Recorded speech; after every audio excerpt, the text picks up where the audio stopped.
This is New Athens, a small island of 1,000 inhabitants.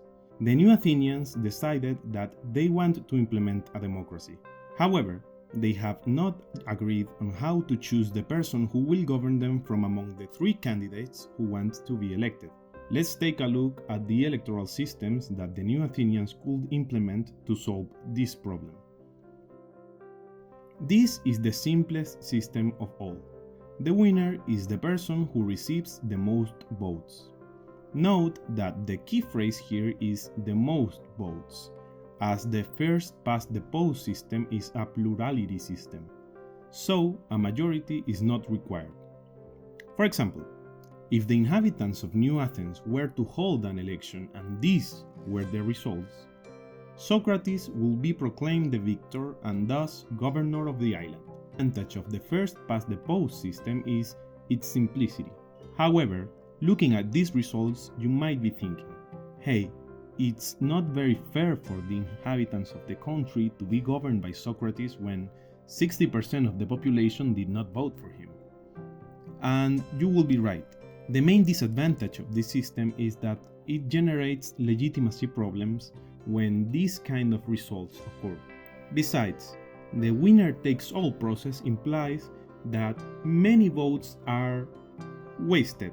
So in the long run, and to counteract that feeling of waste, countries with this system develop a strong bipartisanship, discouraging small party candidates. One way to solve the legitimacy problem is through majority systems, in which for someone to be declared the winner, he or she requires, well, a majority, that is 50% plus 1 of the votes. The most common majority system is the two-round system, also known as runoff voting or ballotage. If, in the first round, none of the candidates obtains a majority, a second round is held between the two most voted candidates, necessarily forcing a decision between two options. In this second round, whoever obtains the majority wins. Let's go back to our initial results and say that the people of New Athens decide to apply this system. So Socrates and Plato must go to a runoff. Aristotle's voters are not a big fan of Socrates, so they decide to vote for Plato in this runoff. In this way, Plato will get 60% of the votes and be declared the winner. The main advantage of the two-round system is that it solves the legitimacy problems, since whoever wins will necessarily be able to say that he or she had the support of the majority of the country to get the office.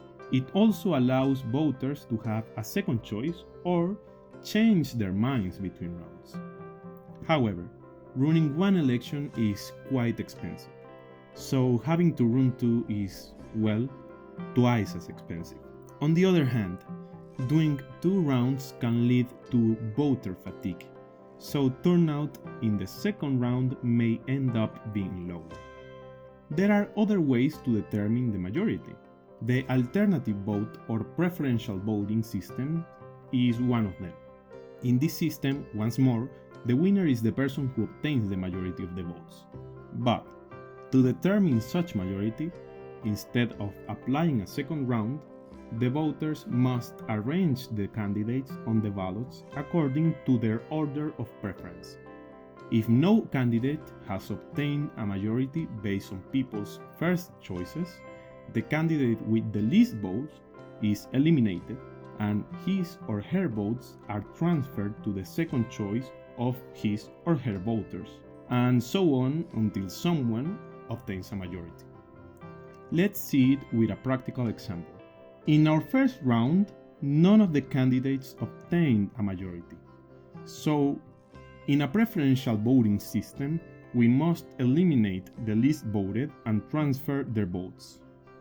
We must then review what was the second choice of the 250 people who voted for Aristotle.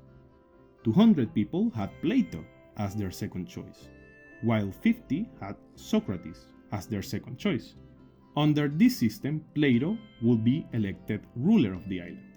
This system, since it requires only one election, is much cheaper than the ballotage. In addition, since voters have multiple opportunities to influence who will be chosen, we get rid of that feeling of waste, and people can freely demonstrate their preferences. So, in systems like this, it is common to see more small parties. However, the biggest disadvantage of preferential voting is that, of the systems we have seen, it is the most complex when it comes to counting to designate a winner. Now, majority and plurality systems work well when we only have a single office to fill, for example, the governor of the island. However, they are not so great when we are talking about a representative body, in this case, the New Athens Assembly, where there are multiple offices to fill.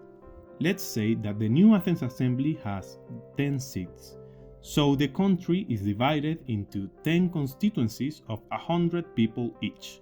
There are 4 parties that are competing for seats in the assembly.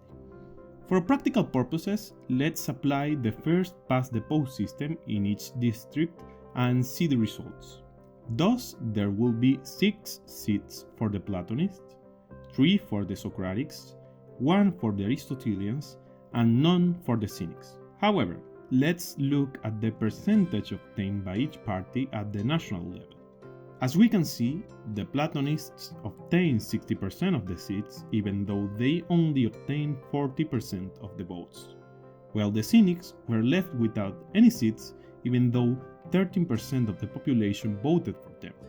Let us explore an electoral system that allows the new Athenians to solve this disproportionate result.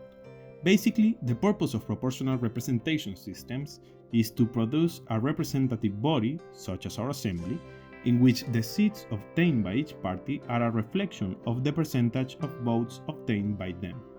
The most usual way of transforming votes into seats is by means of a mathematical formula through a divisor, producing quotas.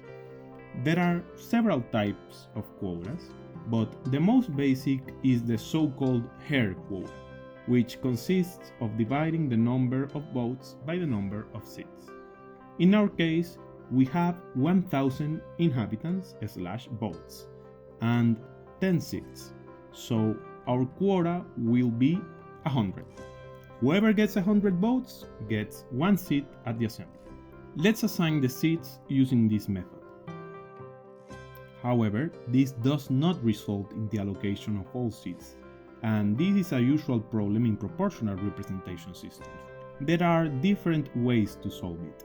The easiest one is the largest remainder method, where the remaining seats are assigned to the parties according to the ranking of their number of votes remaining to fill their respective quotas. In this way, 2 seats remain to be distributed. Socratics have 90 additional votes, Aristotelians 80, and Cynics 30. Therefore, we will allocate the remaining seats to Socratics and Aristotelians.